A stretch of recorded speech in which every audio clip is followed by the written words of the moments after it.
I'm Lewis Russell of Creative You, and welcome again to the Loving, Healing, Creating Summit. Today, I have with me Christine Elder. Christine is a nature sketcher, painter, and journaler. So welcome, Christine. Well, thank you so much for having me, Larissa. Yes. Can you tell us a little bit about yourself and what it is you do? Well, I'm from Oregon, and since I was a little kid, I've always combined my love of nature and art. And so I went to college and studied science because I was practical, got a master's degree in science, and then later on added the art part, being a scientific illustrator. So nowadays, well, in my adult life, that is, I've combined working as an outdoor educator, as a field biologist, as a formal science teacher, and also as a scientific illustrator and graphic designer, creating like interpretive panels for museums and parks and zoos, that kind of thing. But my favorite thing to do really is educating families and kids, taking them out into nature and teaching them how to have compassion and empathy and understanding for the natural world. And I usually do that through a nature journaling practice. And so I do that in person and online. Perfect. Yeah. And can you tell us one thing that's unique about you? Oh, let's see. Well, gosh, I won a Harley Davidson motorcycle once.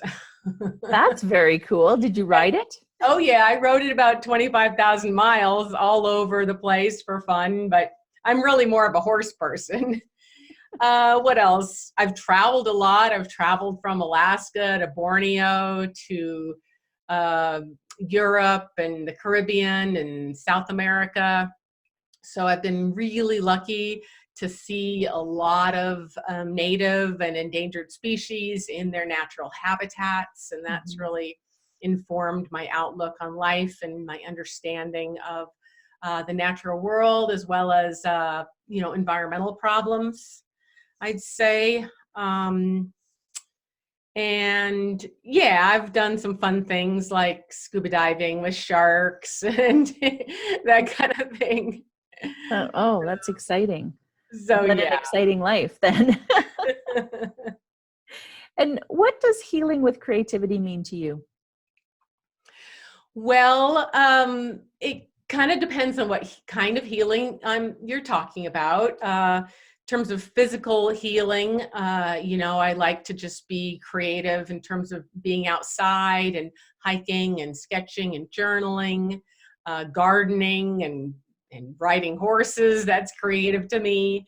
But in terms of like emotional healing, specifically the arts are helpful because they really get you to focus on the moment. Certain ones more than others. Like I love to throw pottery, and when you're centering the clay and you're bringing up the edges of the pot, if your mind wanders at all to worrying about the past or worrying about the future, then your pot is going to go whoop whoop whoop whoop up, right? And so I find that for emotionally, having a creative practice, especially harder ones like that really make you focus, that's really clearing to your mind, because you can just go over something again and again and again. And I had some pretty heavy stuff happen this last year that I'm kind of still growing out of. And that's why I was so excited for you to invite me to this. And so, so that's really helped in terms of getting rid of my mind going like a hamster wheel, worrying about my relationships and things that have, gone south, as they say. Yeah. Yeah. And how does creativity fit into your daily life? Besides your, amazing nature sketching, is there another creative joy for you? I love knitting, sewing. When I was a kid, my floor was always covered with papers and pencils and yarn and clay, and it still is, if you could see my floor. Mm-hmm. So yeah, sketching and painting, knitting, pottery, as I said, but just to making my home really homey and cozy and beautiful. Being a visual artist, I really love a lot of color. So I like to have flowers around the house. I like to garden outdoors, even even feeding my birds and making homemade suet for the woodpeckers and the jays Mm-hmm. is creative for me to be able to have that. So yeah, I'd say kind of depends on what day of the week it is, but I always try to fit something in. Mm-hmm. Oh, yeah. And can you tell us a little bit about what you're going to share with us today? Well, I'm really excited about this. In normally when I teach, I'm teaching people specifically like how to draw a certain thing, like a giraffe or an orchid or a beetle, and I'll teach them about the anatomy and the ecology of it while we're drawing it. So that's what I usually do, and that's why I was so excited to have you invite me to this, because it really made me think about healing. And it was perfect timing, sadly in a way, but perfect, because I had gone through some emotional pain, more so in the last 10 years. I had acquaintances pass away. I was in a car accident. My relationship of 7 years evaporated in one day. Lot of stuff went on. And so it was really interesting for me to brainstorm something to do for this that would be healing for myself, that maybe I wouldn't have thought of if I hadn't have been going through this. Because usually I'm kind of a Pollyanna, sort of the glass is always half full instead of half empty. And I don't go too deep sometimes in life. But with this past year, really made me think about what I could do. Mm-hmm. So, what it is called is natural reflections. And it's basically reflecting on nature and how it can reflect back on you to support you.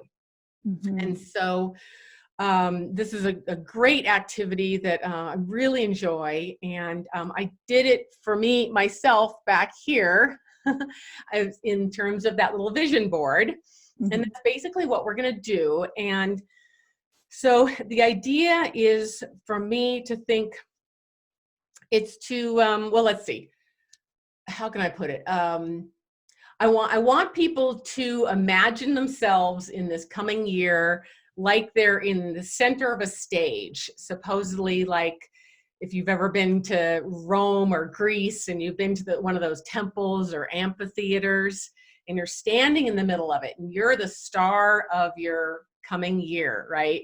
And you're trying to find support.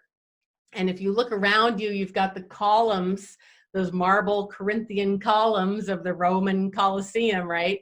Or a Greek temple. And I want people to imagine, instead of those being, cold, hard marble columns, that those are sort of like totem plants or animals that are important in your life, that signify a strength to you and Mm-hmm. that are going to give you strength throughout the next year.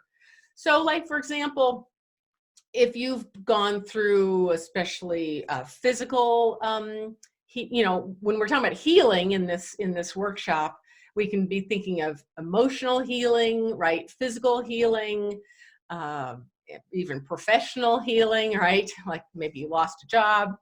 So Mm-hmm. if you think of something you're struggling with, going through that healing, like say you're feeling small and weak, I want people to turn that around and think of another word that's just the opposite of that they want to envision in the new year, like being strong and confident and tenacious, right? And then I want them to think of a plant or an animal or a landscape that is really personal to them, that really means something. that is going to embody that more than any other animal would. So, like being strong, you could think of maybe being a gorilla if you're a guy, or being an abalone, hanging onto the rock. Uh, and for me, my big word this year was like rebirth and renewal. And so I was really thinking of the idea of a butterfly going from the egg to the caterpillar to the chrysalis and then hatching out into the beautiful butterfly. And that's what I'm envisioning for my life. So that's what people are going to do. And I'm going to lead them through that. We're going to do some journaling first and thinking about these things that are really mean something to their life. I can't tell you, what to use, but I'll give some examples. And then we'll take some imagery, either something you find in a magazine, or if you feel confident enough to draw or paint something.